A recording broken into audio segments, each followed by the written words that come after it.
Sir. Sir. Ayesha, कहिए sir, क्या बात है? वो मुझे तुमसे कुछ पूछना था। हाँ, पूछिए। शायद तुम ये शादी किसी दबाव में तो नहीं कर रही हो ना? नहीं सर, आपको ऐसा क्यों लग रहा है? मुझे इसलिए ऐसा लग रहा है क्योंकि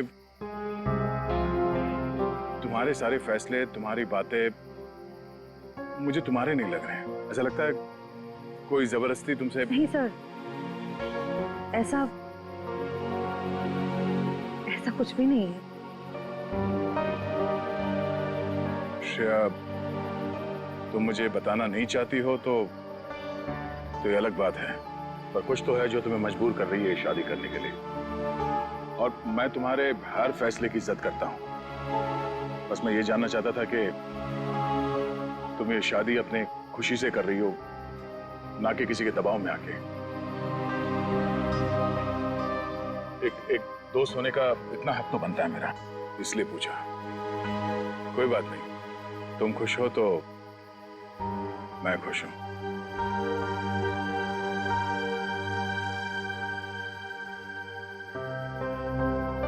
ठीक है, अपना ख्याल रखना।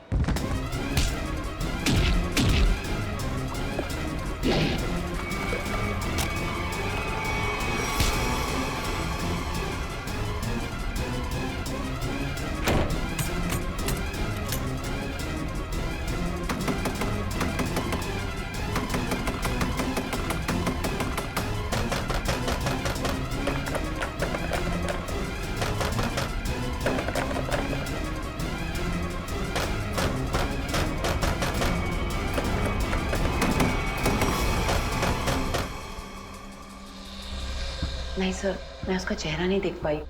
वो मास्क पहने हुआ था। समझ नहीं आ रहा है कोई मुझे क्यों मारने की कोशिश करेगा। सर, जब बिपाशा जी काफी देर तक चेंजिंग रूम से बाहर नहीं आई तो मैं चेंज रूम तक गया। मैंने देखा सर कि अंदर से कुछ अजीब सी आवाजें आ रही हैं। तब मैं अंदर गया, लेकिन वहां कोई भी नहीं था सर। बिपाशा जी बाथरूम के अंदर लॉक थी। आज कोई अनजान आदमी जिम के अंदर आया? नहीं सर। अच्छा sir, excuse me sir, CCTV footage check कर लिया है। मास्क वाला कोई भी आदमी अंदर नहीं आया, और जितने भी लोग अंदर आए वो सब क्लब के मेंबर्स हैं। अच्छा, कहीं कोई खिड़की उड़की से तो नहीं आ गया? हो सकता है सर। बिपाशा जी, ये बताइए कि आपकी किसी से कोई दुश्मनी या कोई अनबन? ऐसा तो कोई भी नहीं है। कुछ तो है बिपाशा जी, वरना कोई आपको क्यों मानना चाहेगा? अच्छा, याद कीजिए, आपके साथ हाल फिलहाल में कोई अजीब घटना घटी हो? हाँ, कल रात को जब मैं शूटिंग से लौट रही थी तो मुझे 2 लोग दिखे थे एक एक्सीडेंट हुई गाड़ी के पास। मैंने गाड़ी रोक के उन्हें हेल्प करने की कोशिश की। क्या कुछ मदद चाहिए? हमें कोई मदद नहीं चाहिए। लेकिन उन लोगों ने मदद लेने से साफ इनकार कर दिया।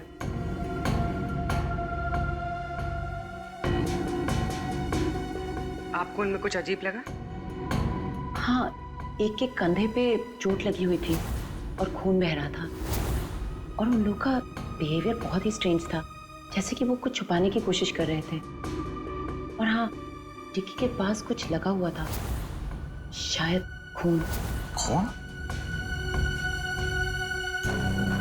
मतलब कोई गुनाह छिपाने की कोशिश कर रहे थे वो लोग।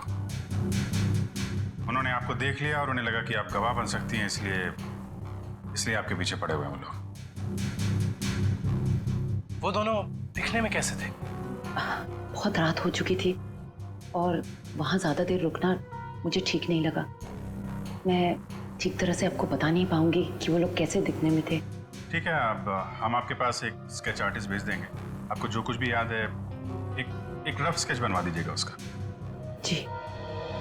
बिपाशा जी, आपको उस गाड़ी का रंग, मॉडल, नंबर कुछ याद है? हाँ, वो एक वाइट सेडान थी, लेकिन नंबर याद नहीं है। उन दोनों को एग्जैक्टली आपने किस रोड पर देखा था? घोरबंदर रोड, नर्सरी के पास। हाँ फ्रेडी, बता। अभिजीत सर, मुझे यहाँ चेंजिंग रूम के दरवाजे पे खून मिला है। खून? कहीं ऐसा तो नहीं कि बिपाशा जी को हाथापाई के दौरान चोट लगी हो? बिपाशा जी, आपको कहीं चोट लगी है क्या? नहीं तो एक्चुअली वहाँ दरवाजे पे हमें खून मिला है। वो शायद उस हमलावर का हो।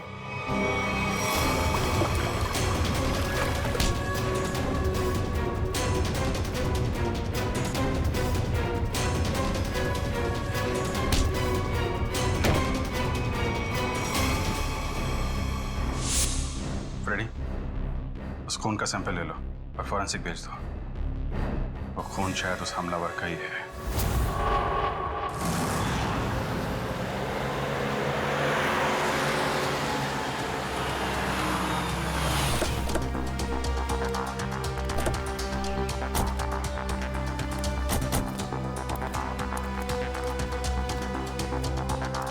तो तुम्हारी गाड़ी यहीं पर रुकी थी? जी साहब। फिर क्या हुआ? साहब काफी अंधेरा था। मैं तो गाड़ी रोकता नहीं, पर बिपाशा मैम के कहने पर रुकना पड़ा। वो दोनों कहाँ पे थे? साहब यहीं पे खड़े थे, यहाँ पे। वहाँ? जी। चलो आओ दिखाओ। कहाँ पर? साहब यहाँ खड़े थे। यहाँ पर? जी।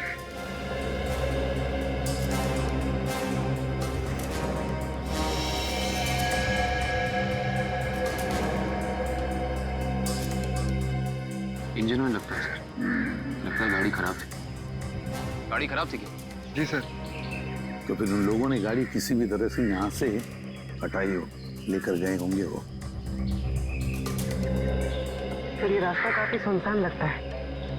हो सकता है आसपास से कोई मैकेनिक आया हो। हाँ, फिर भी हो सकता है, या फिर कोई टोइंग वैन मंगवाई हो गाड़ी ले जाने के लिए।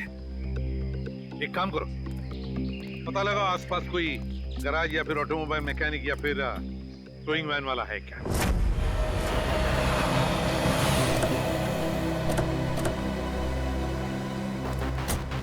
दरअसल टोइंग वैन ने घोड़बंदर रोड से एक सफेद रंग की सेडान कार को उठाया था।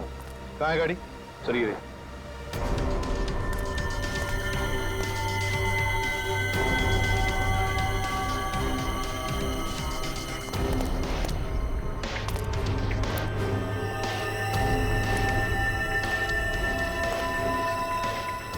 नंबर प्लेट्स गायब है।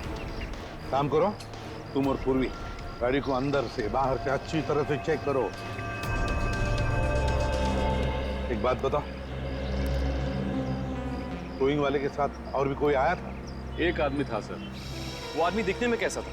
लंबा था, काफी बड़ी टोपी पहने हुआ था और काला चश्मा में। अच्छा, शक्ल तो देखी होगी ना उसकी? सर उसकी टोपी इतनी बड़ी थी और चश्मा भी कि पहचान नहीं पाया। रात में टोपी और चश्मा, चेहरा छुपा रहा था सर। हाँ,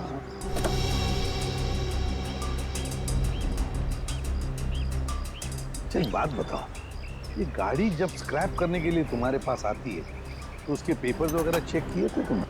सर ज्यादातर उसके ऑनर्स ही आते हैं, इसलिए जरूरत महसूस नहीं होगी। जरूरत महसूस नहीं पड़ी है? गाड़ी के पेपर चेक नहीं किए? आरटीओ को इन्फॉर्म करना पड़ता है, आरटीओ की परमिशन लेनी पड़ती है।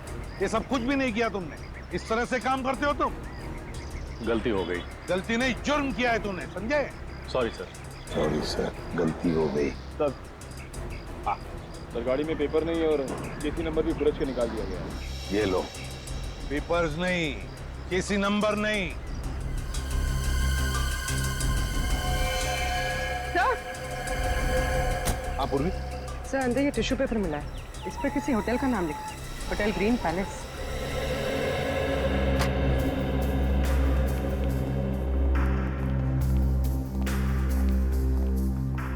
आप इस होटल के मैनेजर? Yes sir. देखिए, हम लोग सीआईडी से। इस गाड़ी को देखिए, ये गाड़ी आपके होटल के किसी गेस्ट की है। क्या आप जानते हैं इस गाड़ी के बारे में? ये गाड़ी तो हमारे गेस्ट मिस्टर आनंद की है। क्या हुआ सर इन्हें? एक्चुअली हमें आनंद के बारे में थोड़ी जानकारी चाहिए थी आपसे। हाँ हाँ सर, पूछिए। आनंद जी पिछली बार आपके होटल में कब ठहरे थे? सर अभी 2 दिन पहले तो उन्होंने यहाँ से चेकआउट किया है। अच्छा, आनंद जी की कोई फोटो या आईडी वगैरह कुछ है आपके पास? हाँ सर, उनका फोटो आईडी है मेरे पास। तो गेस्ट की लिस्ट देना। ये रही सर मिस्टर आनंद की डिटेल्स। सर बिपाशा जी ने जो स्केच बनवाया था और इस फोटो में तो बहुत फर्क है सर। अच्छा, चेकआउट के बाद ये आनंद कहाँ गए हैं, उन्होंने कुछ बताया आपको? कोई खबर है इस बारे में? नहीं सर, हमें इसकी कोई जानकारी नहीं है। अच्छा, आनंद जी जब आपके होटल में ठहरे थे वो कमरा हमें चेक करना है उनका। हाँ सर, आप लोग कमरा देख सकते हैं, लेकिन वहाँ आपको कुछ मिलेगा नहीं। क्यों? क्योंकि सर हमने उस कमरे की सफाई करके किसी दूसरे गेस्ट को दे दिया। अच्छा, आनंद के कमरे को कौन सर्विस दे रहा था? आपका स्टाफ मेंबर, जरा उसे बुलाइए। रौनक, आनंद जी के बारे में क्या जानते हो? आनंद साहब बहुत बड़े दिल वाले हैं। जब उनका बैग उनके गाड़ी के पास ले गया तो उन्होंने मुझे 200 रुपए की टिप दी, पूरे 200 रुपए की। अच्छा, 200 रुपए की टिप? हाँ सर। यहाँ से होटल से चेकआउट करने के बाद वो कहाँ गए? नहीं साहब, नहीं मालूम। चलो, कभी आनंद जी को किसी के साथ फोन पर बात करते हुए सुना है? नहीं साहब। याद करो, शायद कुछ सुना होगा, याद करो। हाँ साहब, और बाहर निकलने के बाद जब उन्होंने मुझे पैसा दिया तो उनके पास 2 लोग आए। अच्छा, क्या वो 2 लोग कुछ ऐसे दिखते थे? नहीं साहब, ये ऐसे नहीं दिखते थे। तो फिर कैसे दिखते थे? आनंद साहब के यहाँ काम करने वाले लग रहे थे। क्या क्या बातें हो रही थी इन तीनों के बीच में? आनंद साहब एक नक्शा दिखाकर बोले कि इस मंदिर के पास जल्दी जाना है। मंदिर के पास? मंदिर के पास जल्दी जाना है क्या ये चक्कर इस मंदिर का? कौन सा मंदिर है ये? पता लगाना पड़ेगा। एक काम करो, 2 दिन पहले आनंद जी का फोन रात को कहां पर था ये ट्रेस करो। सर, आनंद का फोन 2 दिन पहले इसी एरिया में ट्रैक किया गया है और तब से उसका फोन बंद आ रहा है। कर क्या रहा था वो यहाँ जंगल में? और सर बिपाशा जी ने जिन 2 लोगों को घोड़बंदर रोड पे बात करते हुए सुना था, रोड यहीं पास में है सर। अच्छा, हाँ, वो 2 जन जी पास वाले रोड पे बात कर रहे थे। इन दोनों चीजों का कोई ना कोई संबंध जरूर है संबंध। देखो जरा अच्छी तरह से। हाँ,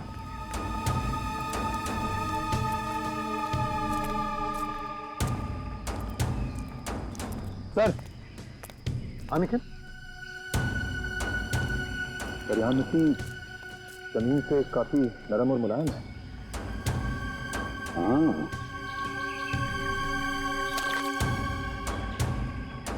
लगता है हाल ही में खुदाई की गई है यहाँ पर। सर, हाँ काविन। सर, यहाँ पे जमीन खुदी हुई लग रही है। लगता है हाल ही में खोदी गई है। जमीन थोड़ी ऊंची भी है, अलग सी लग रही है। अच्छा, काम करते हैं, दोनों जगह खोदते हैं, देखते हैं क्या छुपा है जमीन के नीचे।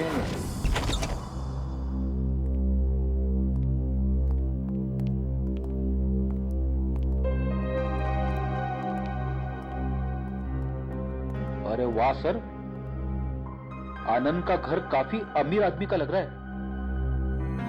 और मुजरिम भी है।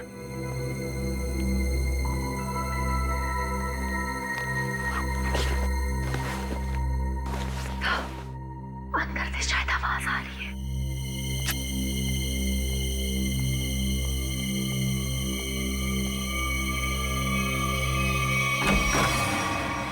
हिलना मत।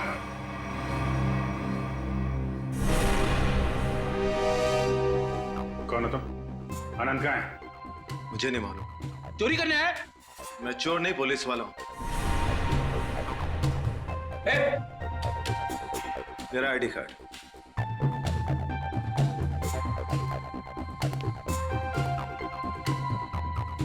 सर,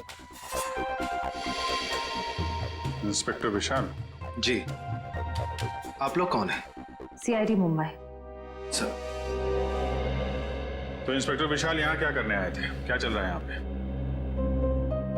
सर मैं उन 2 अपराधियों की तलाश में आया हूँ जिन्हें आनंद ने चोरी का कॉन्ट्रैक्ट दिया था। उनकी फोटो है तुम्हारे पास?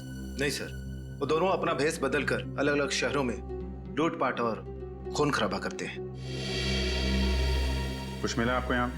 नहीं सर, मैं ढूंढना शुरू ही किया था कि आप लोग आ गए। ठीक है, छान मारो पूरा घर।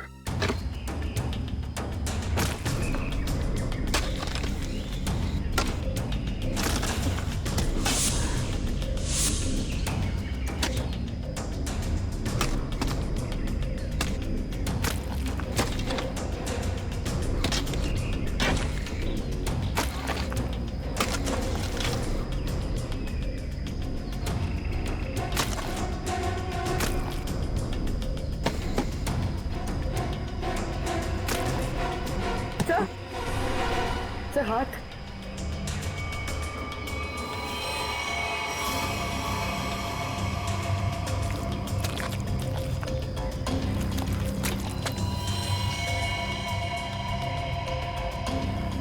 माय गॉड, यहाँ तो 2 लाशें।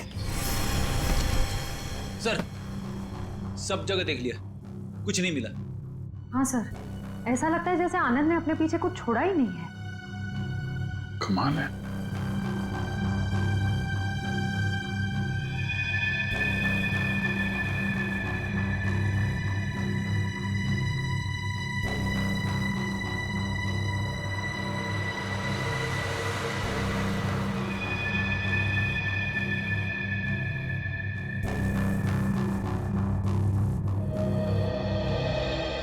क्या फ्रेडी, ये पेड़ जमीन से ऊपर की तरफ उगते हैं कि नीचे की तरफ? क्या बात कर रहे हो सर, पेड़ तो जमीन के ऊपर उगते हैं ना। हाँ वही मुझे भी लगा, लेकिन इस पेंटिंग में पेड़ नीचे की तरफ है। अरे हाँ, अरे पेंटिंग उल्टी लगी है यार, और क्या।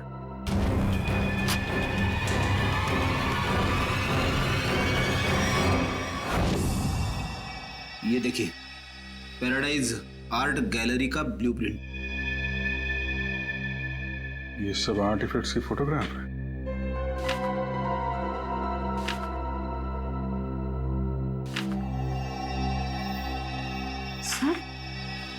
सर ये आर्टिफैक्ट, सर इसे तो कुछ दिन पहले सिटी म्यूजियम से चोरी किया गया था। सर इसकी कीमत तो करोड़ों में है। तो ये आनंद उन दोनों मुजरिमों से आर्टिफैक्ट्स की चोरी कराता है और कहीं बेचता है? जी सर। अच्छा सर, इस पे कुछ लिखा है सर। 15000001 केल्वा।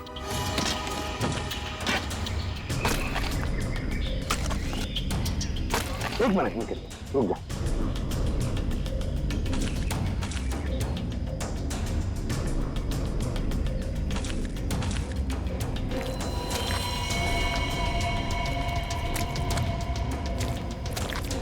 दो लाशें हैं सर।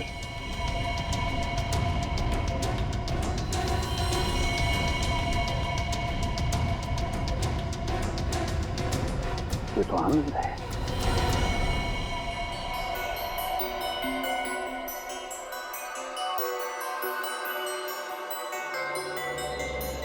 डॉक्टर साहब, इन बॉडी से कुछ पता चला?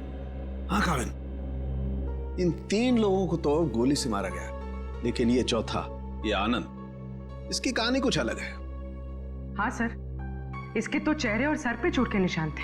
बिल्कुल पूर्वी, इसके सर पर 2 चोट के निशान हैं, 2 अलग अलग किस्म की चोट के निशान। ये देखो, ये निशान किसी भारी वजनदार चीज की वार से हुआ है और इसकी वजह से इसकी खोपड़ी टूट गई। वो देखो।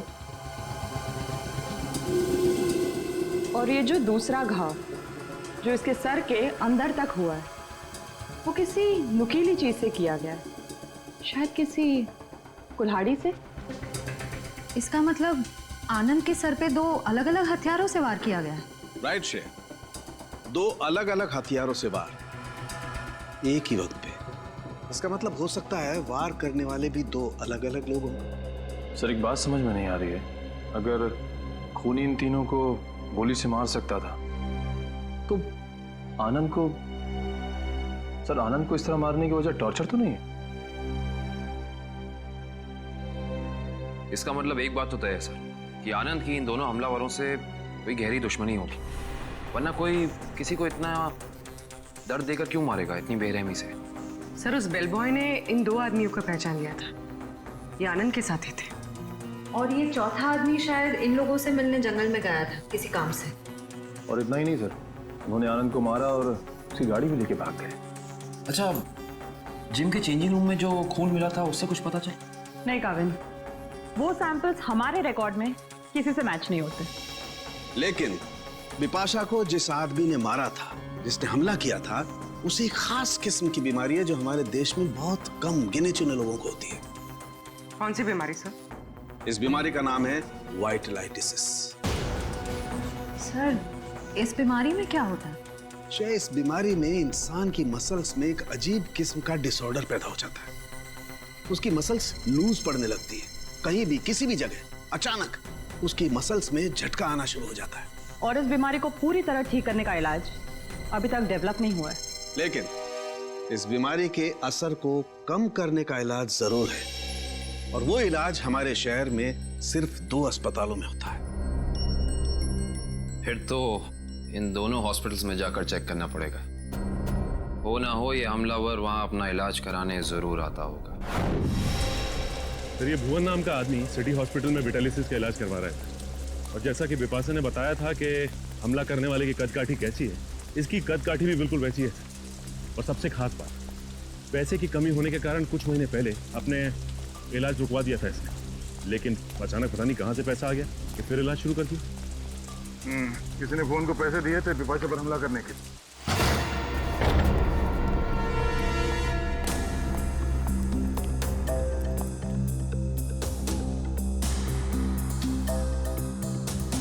लगता है सर उसे हमारे आने की खबर मिल गई थी, इसलिए शायद वो निकल गया। जरूर भाग रहे।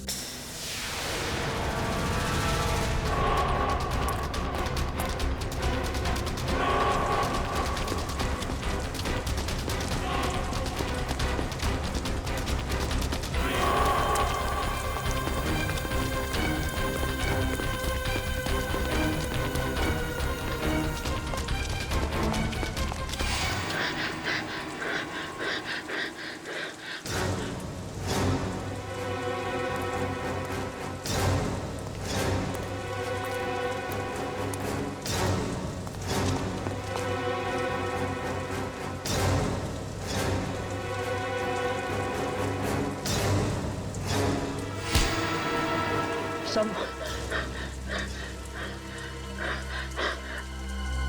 मुझे क्यों पकड़ा? क्या किया मैंने? बिपाशा पे हमला किया तुमने, उसे जान से मारने की कोशिश की। बोल, क्यों मारना चाहता था उसे? जल्दी बता। हाँ। मैंने कुछ नहीं किया सर।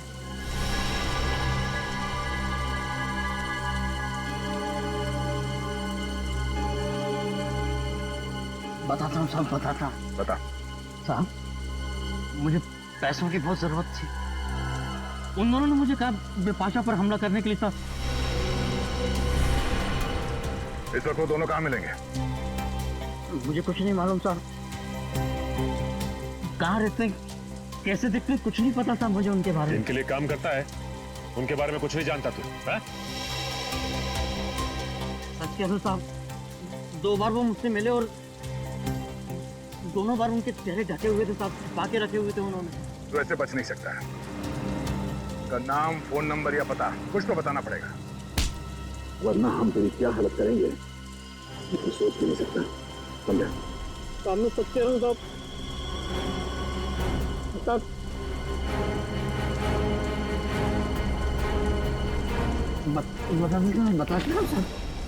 मैं सब बताऊंगा। उनमें से एक का नाम चीका है।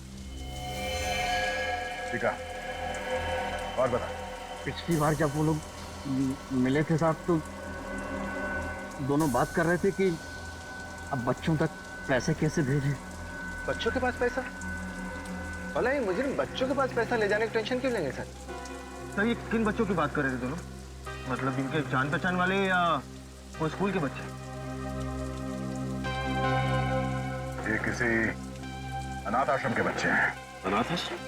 हाँ, आनंद के घर से हमें एक चिट्ठी मिली थी जिसपे लिखा था केलवा 150001।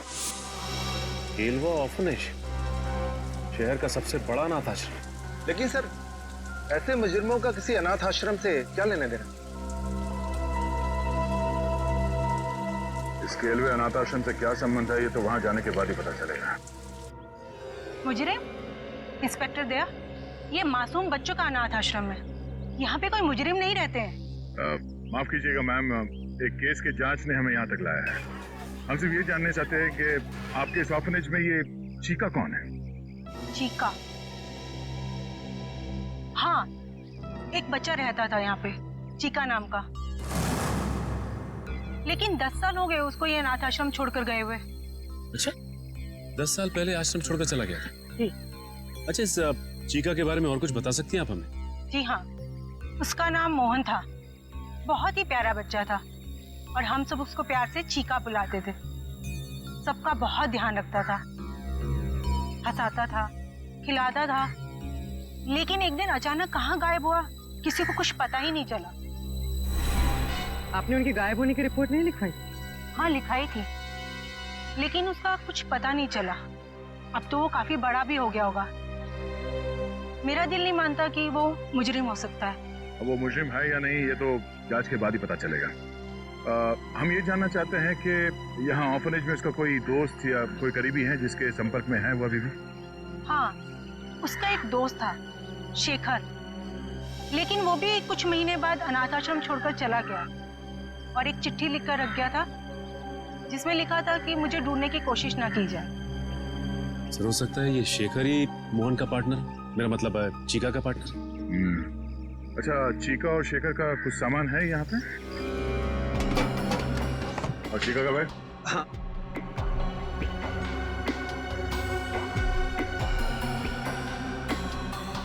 ये चीका का है।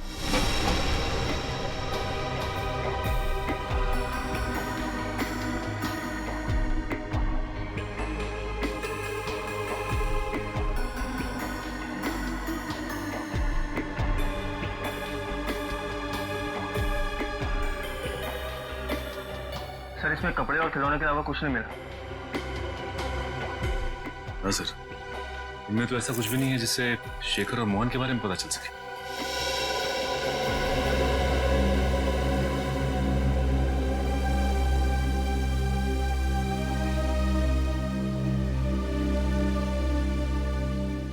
Thank you. ये क्या लगा तुम्हें? कौन कैसे है? हाँ? वो कुछ नहीं, एक छोटी सी चोट लगी थी। सर, यही सवाल मैं इससे पूछ रही हूँ, पर ये कुछ जवाब ही नहीं दे रहा है। जल्दी बताओ रमेश, क्या हुआ?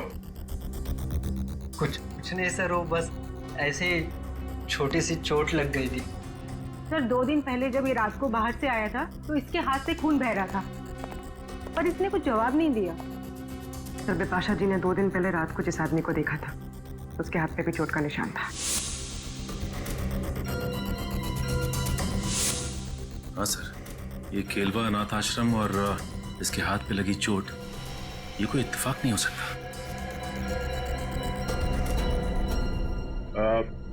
Thank you very much madam, आपने हमारी इतनी मदद की। लगता है हम लोग गलत थे। और हाँ, थैंक यू चिका। Okay sir.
गंदे दे इधर।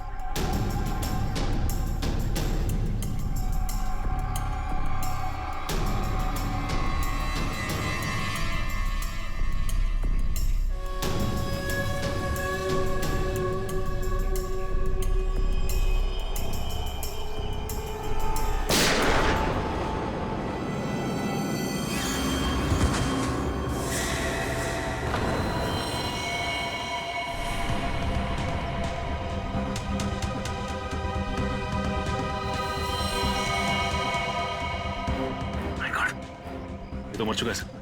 मर चुका? ये क्या तुमने? इसे गोली क्यों मारी? सर अगर मैं इसे गोली नहीं मारता तो सचिन सर को गोली मार देता। अरे तो इसके पैर पे गोली चला था। सर मुझे जो समझ में आया वो मैंने किया सर।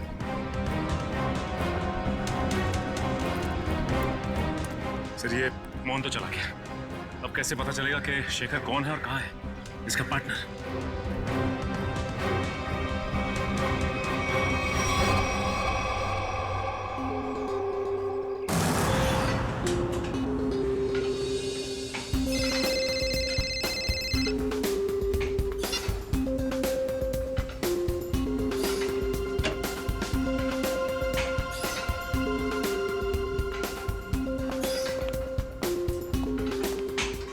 हाय क्या फिल्म बनाई है मैम? अच्छी लगी तुम्हें? रियली सुपर हिट है। Thank you so much. Thank you. चलो क्या वर्कआउट हो गया आपका? हाँ हो गया, कुछ अर्जेंट काम है तो मैं निकलती हूँ। Okay okay bye. Okay bye bye, take care.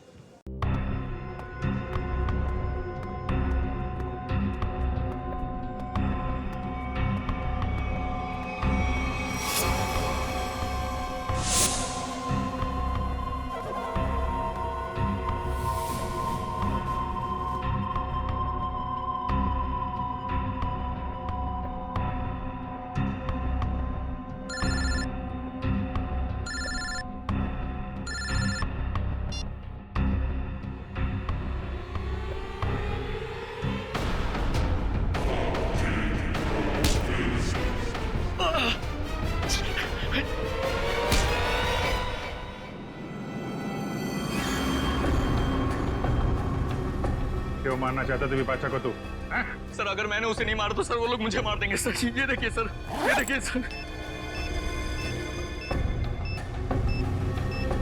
Sir मुझे बचा लीजिए सर, मुझे बचा लीजिए सर। मैं एक मिनट। ये बॉम्ब तो नकली है। कागज पे लिखा है सर 12:30। मतलब खूनी को हमारे प्लान के बारे में पता चल गया और इस आदमी को भेजा था हमें उलझाने के लिए। सर विपाशा जी की जान अभी भी खतरे में।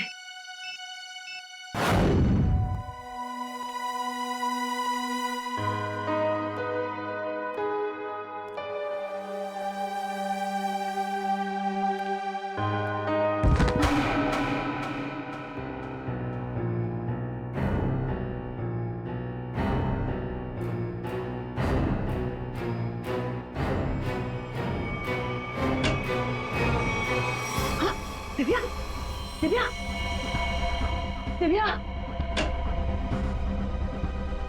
Oh my God. दिव्या क्या हुआ विपाशा जी? और इसे क्या हुआ? लगता है किसी ने इस पे हमला किया है। एक काम करते हैं, हम इसे अंदर लेके जाते हैं।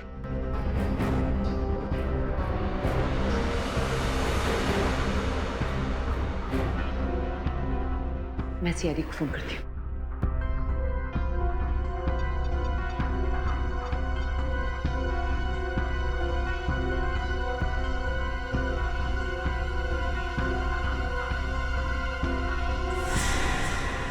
खूनी कोई औरत भी तो हो सकती है।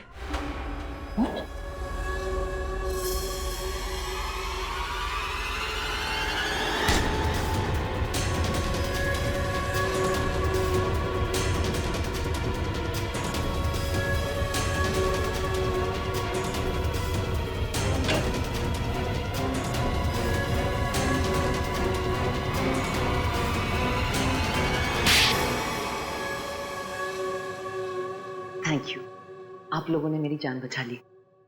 थैंक यू तो हमें आपको बोलना है। आपने एक मुजरिम को पकड़वाने में हमारी मदद की है। सीआईडी की मदद करना तो हर नागरिक का कर्तव्य है, और आपकी टीम तो इतनी अलर्ट और जिम्मेदार है। विपाशा जी, आपकी आने वाली फिल्म क्रीचर के लिए आपको बहुत सारी शुभकामनाएं। आपकी फिल्म हिट हो और लोगों को पसंद आए। Thank you so much. हम सब लोग आ रहे हैं देखने के लिए। जरूर, थैंक यू सो मच। क्यों? वो खबर तो हमने जानबूझकर फैलाई थी कि बिपाशा को उसके ऊपर जिसने हमला किया था उसके बारे में बहुत कुछ याद आ गया है। मशहूर फिल्म अभिनेत्री बिपाशा को अपने ऊपर हमला करने वाले के बारे में कुछ खास बातें याद है। सीआईडी की टीम हिप्नोटाइज करने वाले विशेषज्ञ की मदद से उन्हें पूरी बातें याद दिलाने की योजना बना रही है, जिससे वो अपराधी तक पहुंच सके। इतना बड़ा धोखा। हाँ, इतना बड़ा धोखा। क्यों? तुम्हें क्या लगा धोखाधड़ी जालसाजी सिर्फ तुम ही कर सकती हो? हमें पता था कि मोहन का पार्टनर हमारे इस जाल में फंस जाएगा। वो जरूर वापस आएगा बिपाशा को मारने के लिए। वो पार्टनर है तुम, है ना? मैं और मोहन बचपन से साथ साथ बड़े हुए। हम दोनों एक ही साथ अनाथ आश्रम में पले बड़े। अनाथ आश्रम में साथ साथ बड़े हो गए, और किया क्या? गैर कानूनी धंधे। अपनी पहचान तक छुपा ली तुमने। आदमी बनकर लूटपाट और खून भी किए। हम दोनों भेष बदलने में माहिर थे। कोई नहीं जान पाया कि मैं लड़की हूँ।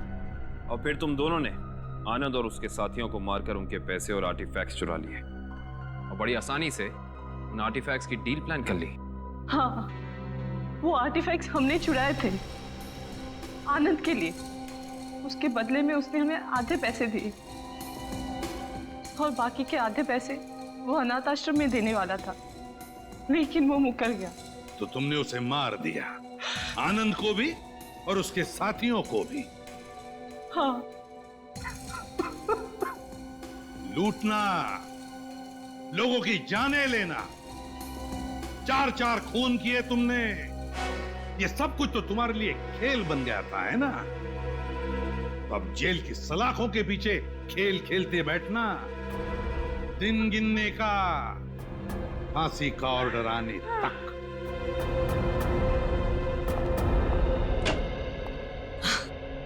ये लो, आ गई मेरी प्यारी बेटी। और हमारी होने वाली बहू। आओ बेटा, हम तुम्हारा इंतजार कर रहे थे। हाय सिद्धार्थ। हेलो।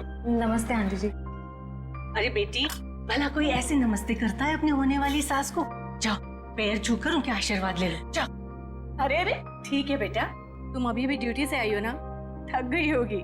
तुम जाओ, मुंह हाथ धो के आओ।